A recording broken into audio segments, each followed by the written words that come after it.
SFIയുടെ വിജയത്തിൽ നിലതെറ്റിയ കോൺഗ്രസ് ഇന്നലെ സംസ്ഥാനത്തുടനീളം അക്രമം അഴിച്ചുവിടുന്നത് നമുക്ക് കാണാൻ കഴിഞ്ഞു. ഇന്നും അതിന് തുടർച്ച തന്നെയാണ് സംസ്ഥാനത്തിന്റെ പല ഭാഗങ്ങളിൽ സംഭവിച്ചത്. അതിലെ ഏറ്റവും പ്രധാനപ്പെട്ടത് കോഴിക്കോട് നടന്ന അക്രമസമരമായിരുന്നു. ഷാഫി പറമ്പിലിനെ മർദ്ദിച്ചു എന്നാരോപിച്ച് ഇന്നും അക്രമസമരം നടത്തുകയായിരുന്നു കോൺഗ്രസ്. കോഴിക്കോട് IG ഓഫീസിനുള്ളിലേക്ക് ഇരച്ചു കയറാൻ ശ്രമമുണ്ടായി. റോഡ് ഉപരോധിച്ചും UDFന്റെ പ്രതിഷേധം ഇന്ന് കാണാൻ കഴിഞ്ഞു. കോഴിക്കോട് പേരാമ്പ്രയിൽ അക്രമം അഴിച്ചുവിട്ടതിന് പിന്നാലെയാണ് ഇന്നും കോൺഗ്രസിന്റെ പ്രതിഷേധ മാർച്ച് അരങ്ങേറിയത്. നടക്കാവിലെ IG ഓഫീസിന് മുൻപിൽ റോഡ് ഉപരോധിച്ചായിരുന്നു പ്രതിഷേധം.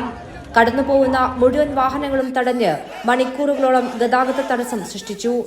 IG ഓഫീസിനുള്ളിലേക്ക് ഇരച്ചു കയറാനുള്ള ശ്രമവും UDF പ്രവർത്തകർ നടത്തി. പ്രകോപനപരമായി സംസാരിച്ചും തള്ളിക്കയറാൻ ശ്രമിച്ചതും നേരിയ സംഘർഷത്തിലേക്ക് നീങ്ങി. പേരാമ്പ്രയിലെ ഇന്നലത്തെ സംഭവത്തിൽ CPM-നോ LDF-നോ പങ്കില്ല എന്നും ഷാഫി പറമ്പിൽ പ്രശ്നം മൂർച്ഛിപ്പിക്കാനാണ് ശ്രമിച്ചതെന്നും MLA എന്ന നിലയ്ക്ക് എല്ലാവരും LDF കൺവീനറും സ്ഥലം MLA കൂടിയായ TP രാമകൃഷ്ണൻ വ്യക്തമാക്കി. പേരാമ്പ്രയിലെ സംഭവത്തിന് CPM-നോ ഇടതുപക്ഷ ജനാധിപത്യ മുന്നണിക്കോ ഒരു പങ്കുമില്ല. എന്താണ് വിഷയങ്ങൾ എന്ന് തിരക്കി പ്രശ്നം അവസാനിപ്പിക്കാനാണ് ശ്രമിക്കുന്നത്.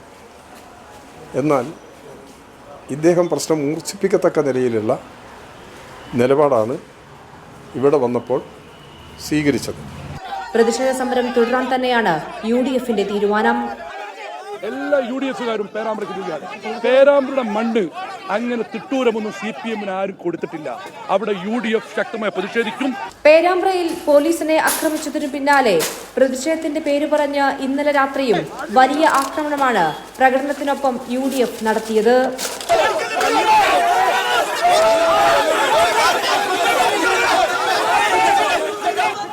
കൈരളി ന്യൂസ്, കോഴിക്കോട്.